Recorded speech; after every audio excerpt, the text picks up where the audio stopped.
হলো বিসমিল্লাহির রহমানির রহিম। বেরিয়া কদমতলা মাধ্যমিক বিদ্যালয় এর ছাত্রছাত্রী কর্তৃক আয়োজিত এসএসসি পরীক্ষা 2025-এর পরীক্ষার্থীদের বিদায় অনুষ্ঠানে মঞ্চে উপবিষ্ট আছেন আজকের এই ছেলেমেয়ে, এই পিছনে একটা কথা হবে না, একটা কথা বলবো না পিছনে।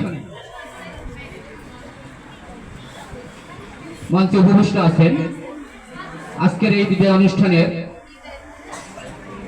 সভাপতি শ্রদ্ধাভাজন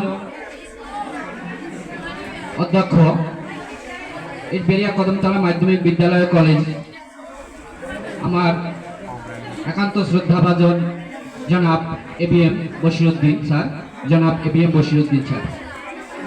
মঞ্চে আরো উপবিষ্ট আছেন অত্র বেরিয়া কদমতলা মাধ্যমিক বিদ্যালয় কলেজের সম্মানিত শিক্ষক মণ্ডলী, মঞ্চের সামনে উপবিষ্ট অত্র প্রতিষ্ঠানের ষষ্ঠ থেকে দশম শ্রেণী এবং এসএসসি পরীক্ষার্থী 2025-এর শিক্ষার্থীবৃন্দ, সকলের প্রতি আমার সালাম, আসসালামু আলাইকুম।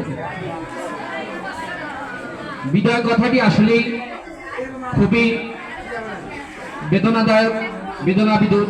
তারপরও মানুষকে সময়ের প্রেক্ষিতে বাস্তবতার তাগিদে প্রত্যেককেই যার যার অবস্থান থেকে একটা নির্দিষ্ট সময় পর তাকে ওই স্থান ত্যাগ করে যেতেই হবে। আমি যখন 2019 সালের 13ই নভেম্বর এই প্রতিষ্ঠানে যোগদান করি সহকারী প্রধান শিক্ষক হিসাবে, এরপরই 2020 সালে সম্ভবত তোমরা ছিলে ষষ্ঠ শ্রেণীর শিক্ষার্থী। তোমরা যখন এই বিদ্যালয়ে এসেছিলে তখন আসলে আমার খুব আনন্দ লেগেছিল যে এতগুলো শিক্ষার্থী আমাদের এই প্রতিষ্ঠানে এসেছে। তোমাদের সেই আগমনকে, তোমাদের সেই আগমনের পর তোমাদের কলকাকলিতে এই প্রতিষ্ঠান ছিল আসলেই খুবই উৎফুল্ল এবং আনন্দদায়ক। তোমরা আজকে সুদীর্ঘ 5টি বছর এখান থেকে বেরিয়ে যাচ্ছ, বেরিয়ে বিদায় নিতে যাচ্ছ। আসলে আমার মন কিন্তু খুবই ভারাক্রান্ত এবং আমার মনে, আমার অন্তরে তোমাদের জন্য বিদায়ের রক্তক্ষরণ করছে যে আসলে সুদীর্ঘ 5টি বছর আমি এদেরকে শিক্ষাদান করে আজকে আমি তাদেরকে বিদায় দিতে যাচ্ছি। আসলে খুবই বেদনাদায়ক। কি বলবো তোমাদের, আমার জীবনে এরকম একটা অধ্যায় ছিল যখন আমি 1993 সালে এসএসসি পরীক্ষা দিয়েছিলাম। তো যাই হোক, এটাকে মানিয়ে নিতে যেতে হবে। তোমরা যাচ্ছ তোমাদের সম্ভাবনার দ্বারকে উন্মোচন করতে, তোমরা যাচ্ছ নতুনের কেতানুরতে। তোমাদের কাছে জাতি তাকিয়ে আছে, তোমরা দেশের জন্য বড় হয় অনেক কিছু করো, আস্থানি দিয়ে তোমাদেরকে দেশ যাচ্ছে, তোমরা কিছু করো, তোমাদের দ্বারা দেশের কিছু হোক। সত্যিকার অর্থে আমি কি বলবো, আমার মন থেকে আমি ভাষা খুঁজে পাচ্ছি না তোমাদের কাছে আমি কি বলবো, কি বলে তোমাদেরকে আমি সান্ত্বনা দেব। যাই হোক, বাস্তবতাকে মেনে নিয়ে কঠিনতা, বাস্তবতা আসলেই কঠিন, এই কঠিনতাকে মেনে নিতেই হবে আমাদের।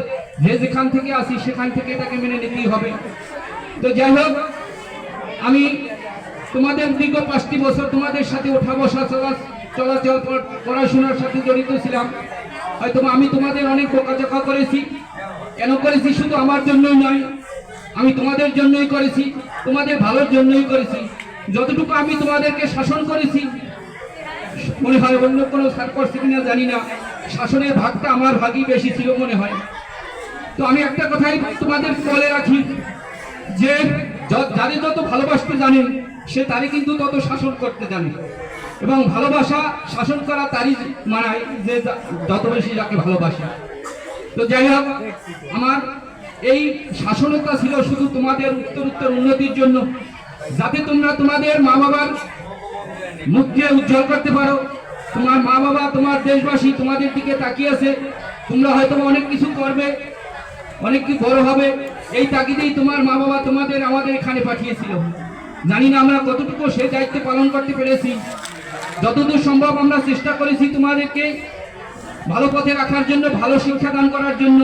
তার ভিতর তো ত্রুটি বিচ্যুতি আমাদের থাকতেই পারে, কিন্তু আমি আশা করি তোমরা তোমাদের ভবিষ্যতে ভালো করবে, আর তোমরা ভালো রেজাল্ট যাতে করতে পারো এই কামনা আমি সবসময় তোমাদের করে থাকি। আমার মন থেকে আমি এটুকুই বলতে পারি যে তোমাদের জন্য আমাদের ব্যক্তিগতভাবে আমি সবসময় তোমাদের ভালো করার জন্য, ভালো যাতে হইতে পারো সেজন্য সবসময় দোয়া করি। আর তোমাদের চলা, ওঠা বসা, ক্লাসে পাঠদান সবসময় তোমাদেরকে আমি কিছু কিছু মূল্যবোধের কথা বলেছি যে তোমরা ভালো হও, ভালোভাবে চলো, সত্যকে হৃদয় ধারণ করো, সদা সত্য কথা বলবে, গুরুজনকে সম্মান করবে।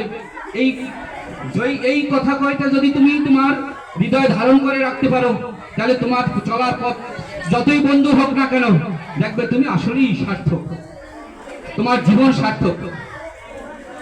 যাই হোক, আমি আর কি বলবো, আমাদের শ্রদ্ধাভাজন অধ্যক্ষ স্যার আছেন, তোমাদের অনেক দিক নির্দেশনামূলক কথা বলবে, তোমরা মনোযোগ দিয়ে শুনবে এবং সেই কথাগুলোকে তোমার হৃদয়ের ঝুড়িতে জমা করে রাখবে। দেখবা তুমি অনেক কিছু করতে পেরেছো, অনেক কিছু তুমি করতে পেরেছো, আর এখান থেকে চলে যাবে, কিন্তু তোমাদের প্রতি দোয়া আমাদের মোটেও কমতে থাকবে না। তোমরা যে যেখানেই থাকো, যে অবস্থানেই থাকো, মনে করবা যে গুরুজনদের, শিক্ষকের দোয়া তোমাদের প্রতি আছে।